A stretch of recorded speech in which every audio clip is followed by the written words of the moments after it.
Well, good morning, everybody. I hope everybody's doing well on this beautiful and fine Monday morning. I want to get on here this morning and give you a thought that it'll set the tone for our week. Just a thought I found here in Daniel chapter 6. And it talks about Daniel there in verse number 3, that he became distinguished above all the other high officials. And it says, because an excellent spirit was found in him. An excellent spirit. This morning I want to talk to you about the importance of an excellent spirit, the importance of a good attitude.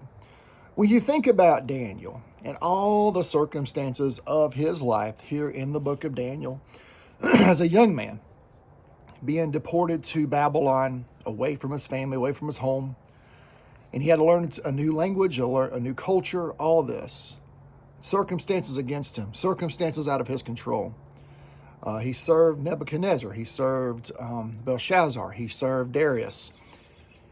He watched as the Babylonians was conquered by the Medo-Persians. He was witnessed a front row seat to much history that went on there.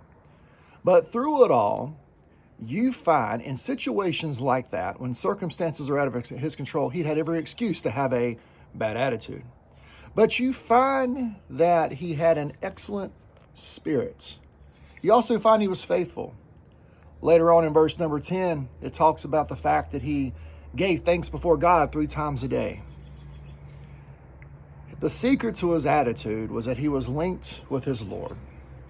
No matter what the circumstance of his life, he knew God was with him. He trusted the outcome to the Lord and his sovereignty. He did what he could with what God had entrusted him to do with, and he made the most of it. A good attitude. I'm reminded of this each day, each week. Every time I get up, my attitude sets the tone for my day. Your attitude sets the tone for your day.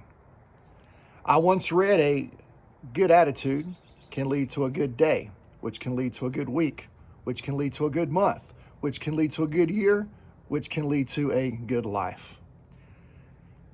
Life is tough. Life has its ups and downs. Circumstances happen. We have our plans for this week on Monday morning, but many times what we plan is not going to work out like we want it to. Therein, we must have an excellent spirit about us, a good attitude. This is convicting because in order to have a good attitude, something has to die, and that is my pride and your pride. We have to lay our ego aside.